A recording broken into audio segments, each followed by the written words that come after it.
प्रकाशना ग्रंथ अध्याय 18 बाबुल का सर्वनाश।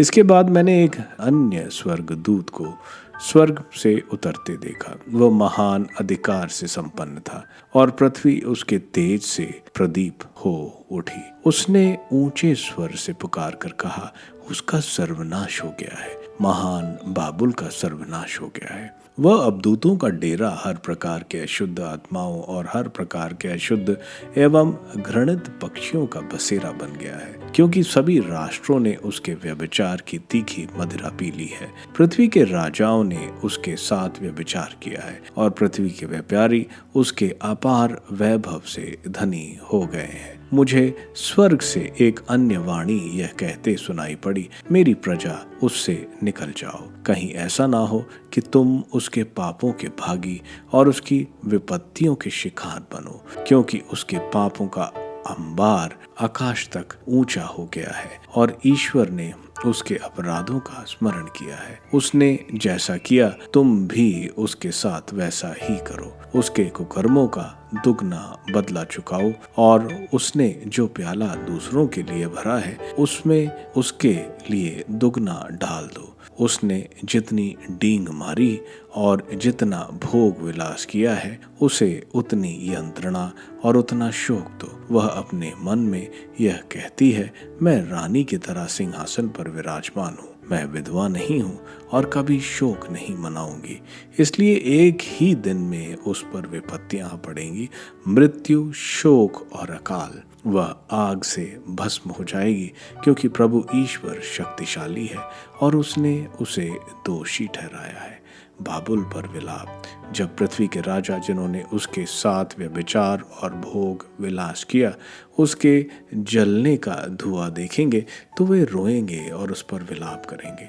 वह उसकी यंत्रणा से भयभीत होकर यह कहते हुए दूर ही खड़े रहेंगे, शोक तेरे लिए शोक, महासागर, शक्तिशाली नगर बाबुल, तुझे घड़ी भर में ही दंड दिया गया है। पृथ्वी के व्यापारी उस पर रोएंगे और शोक मनाएंगे, क्योंकि कोई फिर कभी उनका माल नहीं खरीदेगा। सोना और चांदी, रत्न और मोती, मलमल, बैगनी, रेशमी और लाल वस्त्र, हर प्रकार की सुगंधित लकड़ियां, हाथी दांत, बहुमूल्य लकड़ी, कांसे, लोहे और संगमरमर के हर प्रकार के पात्र, दार, चीनी, इलायची, धूप, अंगरान और लोबान, मदिरा, तेल, मैदा और गेहूं, बैल और भेड़ें, घोड़े और रथ, दास और युद्ध बंदी। तू जिस फल की कामना करती थी वह तुझसे दूर से ही हो गया है। तेरे सारे वैभव और तड़क भड़क का सर्वनाश हो गया। तू यह सब फिर नहीं देखेगी। इन वस्तुओं के व्यापारी जो बाबुल के वैभव से धनी हो गए, उसकी यंत्रणा से भयभीत होकर दूर ही खड़े रहेंगे। वह यह कहते हुए रोएंगे और शोक मनाएंगे, शोक शोक, यह महानगर मलमल, बैंगनी एवं लाल वस्त्रों पहने था और स्वर्ण मणियों एवं मोतियों से विभूषित था। यह सारा वैभव घड़ी भर में ही उजाड़ हो गया। सब कप्तान, जलयात्री, नाविक और समुद्र के व्यापारी दूर खड़े रहे और उसके जलने का धुआं देखकर ऊंचे स्वर से बोल उठे, इस महानगर की बराबरी कौन नगर कर सका।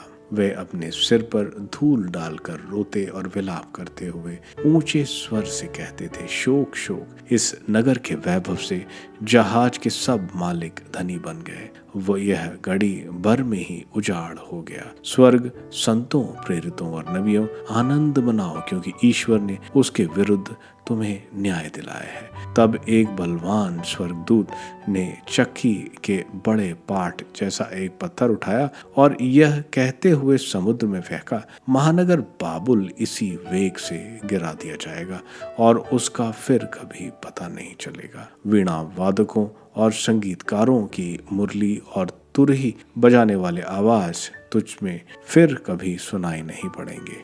किसी भी व्यवसाय के कारीगर तुझसे फिर कभी नहीं मिलेंगे। चक्की की आवाज तुझ में फिर कभी सुनाई नहीं पड़ेगी।